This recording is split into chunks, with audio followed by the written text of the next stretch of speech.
నిజామాబాద్ జిల్లా వ్యాప్తంగా వరి పంటకు సంబంధించిన కోతలు ఇప్పటికే మొదలయ్యాయి. కొనుగోలు కేంద్రాల ఏర్పాట్లలో జిల్లా అధికార యంత్రాంగం ఇప్పటికే తలమునకలవుతుంది. ఎందుకంటే రైతులకు ఎలాంటి ఇబ్బందులు కలగకుండా కొనుగోలు కేంద్రాల ఏర్పాట్లకు పూర్తి స్థాయిలో చేస్తున్నారు. ప్రస్తుతం మనతో మాట్లాడడానికి జిల్లా జాయింట్ కలెక్టర్ కిరణ్ కుమార్ గారు ఉన్నారు. ఆయనతో మాట్లాడే ప్రయత్నం. సార్ చెప్పండి సార్, వరి కొనుగోలు కేంద్రాలు ఎట్లా ఏర్పాటు జరుగుతున్నాయి సార్? సెంట్రల్ గవర్నమెంట్ ఈ నెల 20వ తారీఖు నుంచి కూడా ప్యాడీ ప్రొక్యూర్మెంట్ సెంటర్స్ ఓపెన్ చేయడానికి పర్మిషన్ ఇచ్చిందండి. మన దగ్గర కొన్ని చోట్ల ఆల్రెడీ ప్యాడీ అరైవల్స్ ఉన్నాయి. దానికోసం అని చెప్పేసి మనం 664 సెంటర్స్ వరకు మనం ఏర్పాటు చేసుకోవడం జరిగింది. దానికి సంబంధించినటువంటి ప్యాక్స్ అయితే ఏమి లేకపోతే ఐకేపీ వాళ్ళకి సంబంధించినటువంటి ప్యాక్స్ సెక్రటరీస్ వాళ్ళతో కూడా ఈరోజు ఉదయాన్నే ఒక సన్నాహక సమావేశం అనేది ఏర్పాటు చేయడం జరిగింది. తర్వాత మనకి గన్నీ బ్యాగ్స్ కూడా సెంటర్స్కి పంపించడం జరుగుతుంది. అన్ని రకాలుగా వాళ్ళకి సమాయత్తం కోసం అని చెప్పేసి సెక్రటరీస్ని, తర్వాత తహసీల్దార్స్ని, ఏఓస్ని అందరిని కూడా పిలిచేసి ఇప్పుడు కలెక్టర్ గారు వాళ్ళందరినీ కూడా అడ్రస్ చేయడం కూడా జరిగింది. మేమందరం కూడా రెడీగా ఉన్నాం పర్చేసింగ్ కోసం. జిల్లా వ్యాప్తంగా ఇప్పటివరకు మనకు ఎన్ని మెట్రిక్ టన్నుల ధాన్యం వచ్చే ఉంది? దాంట్లో సన్న రకాలు ఎంత ఉండొచ్చు, దొడ్డు రకాలు ఎంత ఉండొచ్చు సార్? నార్మల్ ఏరియా కంటే కూడా ఈసారి ప్యాడీ ఎక్కువ ఏరియాల్లో పండించడం జరిగిందండి. సామాన్యంగా 150,000 హెక్టార్లో కూడా మనం ప్యాడీ ఇస్తాం నార్మల్గా. అయితే ఈసారి 168,000 హెక్టార్లో కూడా వేయటం జరిగింది. ఆ విధంగా మనకి 12 లక్షల ఎంటీల వరకు కూడా ప్యాడీ వస్తుందని చెప్పేసి అనుకుంటున్నాము. అయితే వాటిల్లో ట్రేడర్స్కి ఏమైనా వాళ్ళు మిల్లర్స్ కొంతమంది కొన్నా కానీ, లేకపోతే కొంతమంది లోకల్ కన్జంప్షన్ ఇవన్నీ కూడా పోను సుమారుగా 9 లక్షల ఎంటీస్ వరకు మనం ప్రొక్యూర్ చేయాల్సి వస్తుందని చెప్పి మేము భావిస్తున్నాం. అట్లా కాకుండా ఇందులో 6,80,000 మెట్రిక్ టన్నుల వరకు సన్న రకమే ఉంది. ఎక్కువ మంది సన్న రకమే వేసారు ఈసారి. తర్వాత మిగతాది లావు వెరైటీ ఉండొచ్చు. తర్వాత సన్నాలకు మనం బోనస్ ఇస్తున్నాం కాబట్టి పోయినసారి కొంతమంది తొందరపడి పచ్చిధాన్యాన్ని అమ్మారు కానీ ఈసారి అమ్మటానికి అవకాశాలు లేవు. మొత్తం సన్నధాన్యం అంతా మనకే వచ్చే అవకాశం ఉంది. కాబట్టి ప్రొక్యూర్మెంట్ అనేది ఈసారి చాలా ఎక్కువగా ఉంటుందని చెప్పేసి మేము భావిస్తున్నాము. కానీ దానికి తగ్గట్లుగా మేము అన్ని చర్యలు తీసుకోవడం జరుగుతుంది. సార్, గతంలో చాలా మట్టుకు మనకు ఈ గన్నీ బ్యాగుల కొరత తీవ్రంగా ఉండే, అంటే గతంలో కంటే ఈసారి గన్నీ బ్యాగులకు సంబంధించిన ఎంతవరకు మనకు దాన్ని రిక్వైర్మెంట్ తీసుకునే అవకాశం ఉంది? ఎందుకంటే చాలా మట్టుకు మనకు గన్నీ బ్యాగుల కొరతతో రైతులు తీవ్రంగా గతంలో ఇబ్బందులు పడ్డ పరిస్థితి చూసాము. ఈ సంవత్సరం మనకు దానికంటే అంచనాకు మించి ఎంత ఎక్కువ తెప్పే ఆస్కారం ఏమైనా ఉందా సార్? దానికి తగ్గట్లుగా మనకి సరఫరా కూడా జరుగుతుందండి. ఇప్పటికీ మనకి ఆల్రెడీ కూడా కొత్త గన్నీ బ్యాగ్స్ అరైవల్ కూడా స్టార్ట్ అయిపోయినాయి. మనకి 1 వీక్ వరకు 10 డేస్ వరకు మనకి ప్రాబ్లం ఏమి ఉండదు. అన్ని సెంటర్స్కి ఇవ్వటం జరుగుతుంది. అట్లా కాకుండా ఏ రోజుకి ఆ రోజు కూడా పాత గన్నీ బ్యాగ్స్, కొత్త గన్నీ బ్యాగ్స్ మనకి అవసరానికి తగ్గట్టుగా మనకి సరఫరా కూడా జరుగుతుంది. కాబట్టి గన్నీ బ్యాగ్స్ కొరత అనేది ఏమాత్రం ఉండదండి. సో జిల్లా వ్యాప్తంగా ఇప్పుడు మనకు ప్రధానంగా ఈ కొనుగోలు కేంద్రాలు ఎప్పటి నుంచి మనకు మొదలయ్యే ఆస్కారం ఉంది? ఎందుకంటే చాలా మటుకు ఇప్పటికే ధాన్యం కోస్తున్న పరిస్థితి ఉంది. కాబట్టి ఈ సీజన్లో ఎప్పటివరకు మనకు కేంద్రాలు ఓపెన్ చేసే ఆస్కారం ఉంది సార్? మేము అవసరం ఉన్న చోట్ల ప్యాడీ అరైవల్స్ని బట్టి కూడా రేపటి నుంచి మేము ఓపెన్ చేసుకోమని చెప్పేసి సెక్రటరీస్కి చెప్పేసామండి. కాబట్టి రేపటి నుంచి కూడా ఎక్కడైతే అవసరమో అక్కడ కొనుగోలు కేంద్రాలు ఎక్కడైతే అవసరమో అక్కడ వాళ్ళు ప్యాక్ సెక్రటరీస్ కానీ వాళ్ళు కానీ ఓపెన్ చేసుకోవచ్చు. సో గతంలో కంటే ఈసారి సన్న రకాలు ఎక్కువగా వచ్చినాయి అంటారు. దీనికి సంబంధించిన ప్రభుత్వం నుంచి బోనస్ ఎంత వచ్చే ఆస్కారం ఉంది? ఎందుకంటే చాలా మట్టుకు ఈ సంవత్సరం ఎక్కువగా సన్న రకాలే చేశారు కాబట్టి దానికి ఒక్కో క్వింటాల్కి ఎంత బోనస్ వచ్చే ఆస్కారం ఉంది సార్?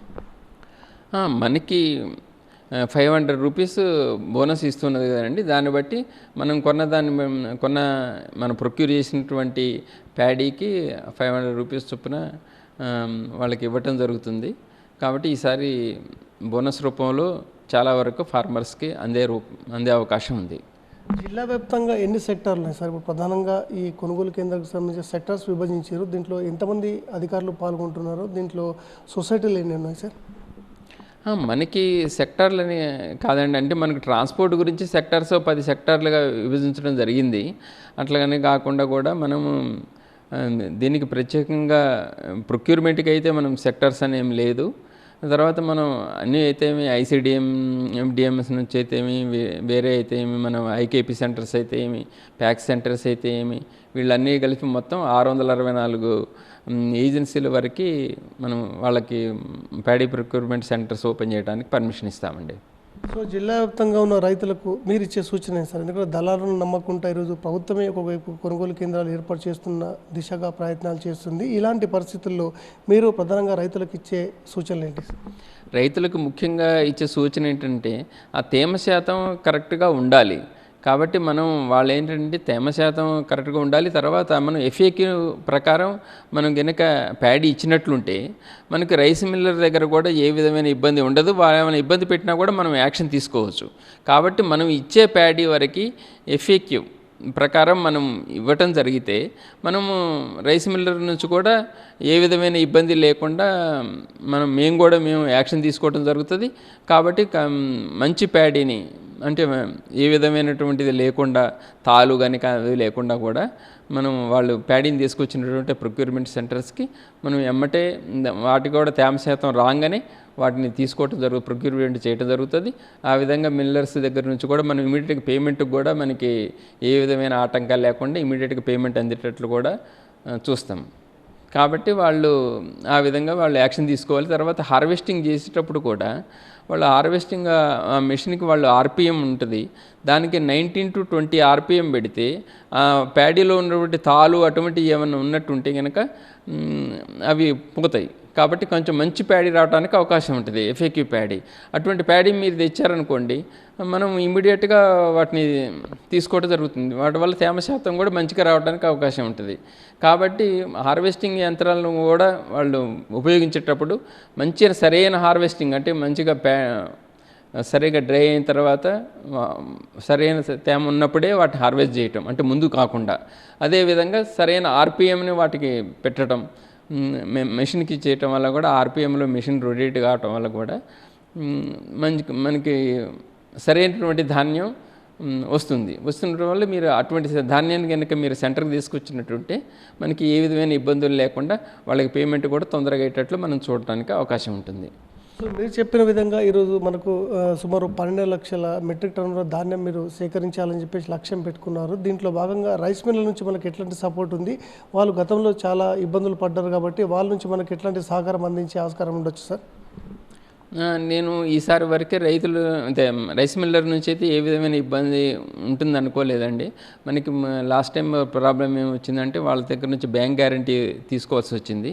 10% బ్యాంక్ గ్యారంటీ ఇవ్వాలి వాళ్ళు. కాబట్టి వాళ్ళు ఈసారి మనకి పోయినసారి బ్యాంక్ గ్యారంటీ అనేది మన దగ్గర ఉన్నది 1 year వరకు ఉండొచ్చు.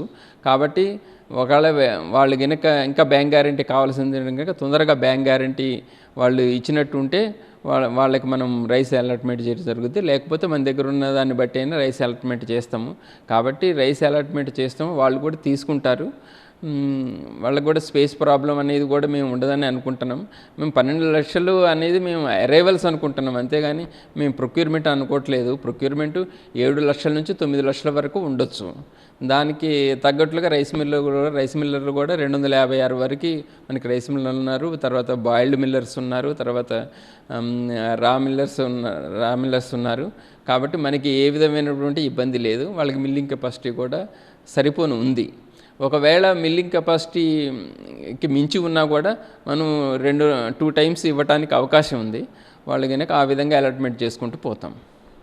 So thank you very much sir. ఇది చూస్తున్నాం, ఎందుకంటే కొనుగోలు కేంద్రాల్లో ఎలాంటి ఇబ్బందులు తలెత్తకుండా ముందస్తుగానే ప్రణాళికలు చేస్తున్నాం. ఎందుకంటే అంచనాలకు మించి ధాన్యం వచ్చినా కానీ దానికి తగ్గట్టుగా ఇటు జిల్లా అధికార యంత్రాంగం అన్ని ఏర్పాటు సైతం చేస్తుంది. ఎందుకంటే రైతులు దళారులు నమ్మకుండా ఈరోజు ప్రభుత్వం ఏర్పాటు చేసిన కొనుగోలు కేంద్రాల్లో ధాన్యం సేకరించి ధాన్యంకు సంబంధించిన కొనుగోలు చేయాలని చెప్పేసి జాయింట్ కలెక్టర్ కిరణ్ కుమార్ చెప్తున్నారు. ఇది ఇక్కడ తాజా పరిస్థితి. కెమెరా పర్సన్ సాయితో ధనంజయ్, భారత్ డిజిటల్ న్యూస్, నిజామాబాద్.